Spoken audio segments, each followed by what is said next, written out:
El anarquismo. Las más bellas ideas de emancipación individual y social. Quizá el sistema y el pensamiento sobre el que se han vertido mayores falsedades.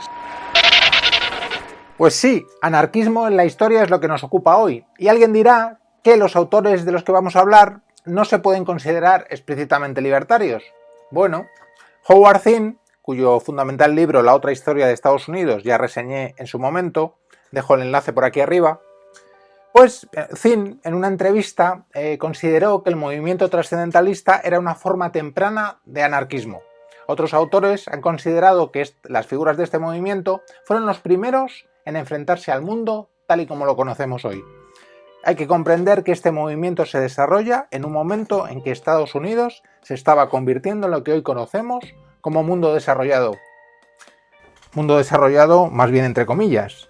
La corriente trascendentalista, compuesta por pensadores y artistas, se produce en Norteamérica en esa época, la primera mitad del siglo XIX, y tuvo sus principales representantes en William Ellery Channing, Theodore Parker, Henry David Thoreau y Ralph Waldo Emerson. Puede considerarse un movimiento impregnado de romanticismo, tanto filosófico y político como religioso, aunque religioso en un sentido humanista, en el que el hombre, en comunión con la naturaleza, ocupa el lugar de la divinidad. Nace como oposición al materialismo, frente al que mostraban la superioridad del espíritu, y frente a la tradición, ya que exigían el origen evidente de las verdades religiosas. No puede considerarse el trascendentalismo tampoco como una mera corriente idealista, ya que se considera la razón como una instancia superior al entendimiento y un compendio de cuanto caracteriza al espíritu, desde el saber teórico hasta la creación poética y la voluntad moral. Las cuestiones que se plantea la filosofía trascendentalista pasaban, en palabras de Theodore Parker, por revisar la experiencia de la humanidad y probar sus enseñanzas por la naturaleza de la humanidad, atestiguar la ética por la conciencia moral, la ciencia por la razón, probar los credos de las iglesias, las constituciones de los estados por medio de la constitución del universo, derribar lo falso, facilitar lo necesario y ordenar lo justo.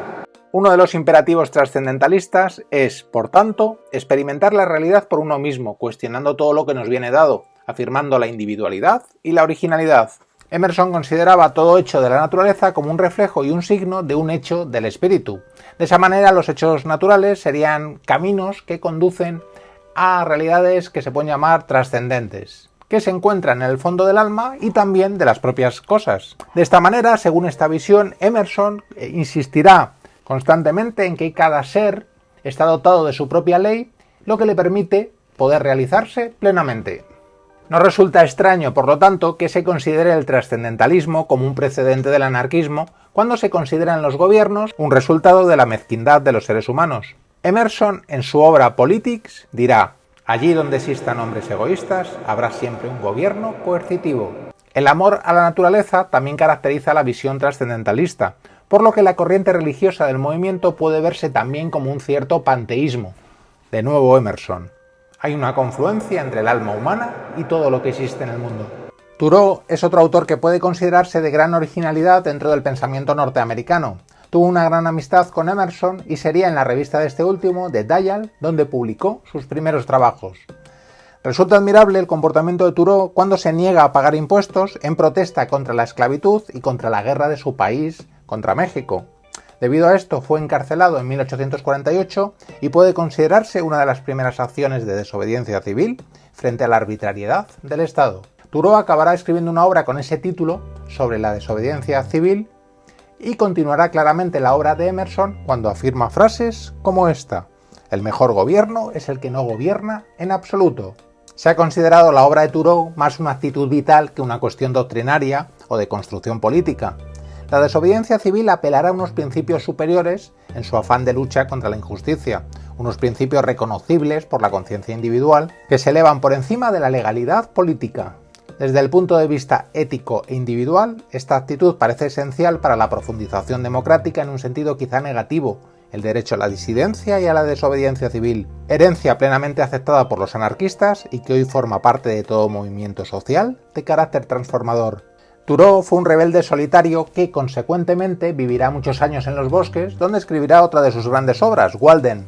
A pesar de esta actitud, Este autor preconizará siempre la solidaridad y considerará una de sus máximas ideales la de juntar nuestra vida con la de los otros. Frente a la filosofía individualista del alemán Max Stirner, más tarde reclamada por los anarquistas, puede buscarse cierto paralelismo con esta filosofía trascendentalista desarrollada en los Estados Unidos, caracterizada por la búsqueda del máximo desarrollo personal, el cambio social a través de la conciencia del individuo, una visión fundada en la desconfianza hacia la organización de masas y la crítica radical hacia los convencionalismos sociales. Investigadores del anarquismo, como George Woodcock, han querido ver en autores como Thoreau, además de un precedente de cierto ecologismo radical, una cierta resistencia al progreso, además de una severa crítica a los males del materialismo. Desgraciadamente, los autores trascendentalistas fueron testigos de cómo se desarrollaban los Estados Unidos y el mundo cambiaba de una manera que no era la que ellos deseaban. Exterminio de los indígenas, explotación de los trabajadores, guerras, agresión contra la naturaleza.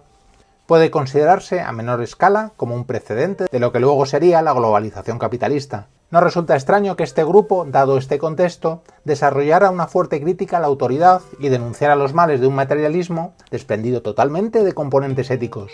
Otro estudioso del anarquismo, como Max Nettlau, reconoció a este grupo espiritual trascendentalista de los Estados Unidos como un pequeño número de intelectuales concienzudos, dedicado a vivir como hombres libres. Su humanismo y conciencia social, junto a la lucidez que les mostró el mal realizado por la autoridad a lo largo de la historia, les sitúa sin duda como un movimiento integrado por personas excepcionales. Otros autores explícitamente anarquistas, como Rudolf Rocker o Emma Goldman, han señalado también los rasgos libertarios anarquistas de Emerson, Thoreau y en conjunto del movimiento trascendentalista. A pesar de los puntos en común que puede haber, hay que diferenciar a este movimiento de la tradición meramente individualista del pensamiento norteamericano, un poco más en la línea de Max Stirner, pero que siempre actuaron como puente con el anarquismo de carácter más social desarrollado en Europa. Estamos hablando de autores como Josiah Warren, al que puede considerarse el primer anarquista en Estados Unidos, o Benjamin Tucker, que no obstante fueron conocedores y reivindicadores de la filosofía trascendentalista. Todo esto para mí es un ejemplo del enorme y rico corpus histórico y filosófico del anarquismo. Hasta muy pronto.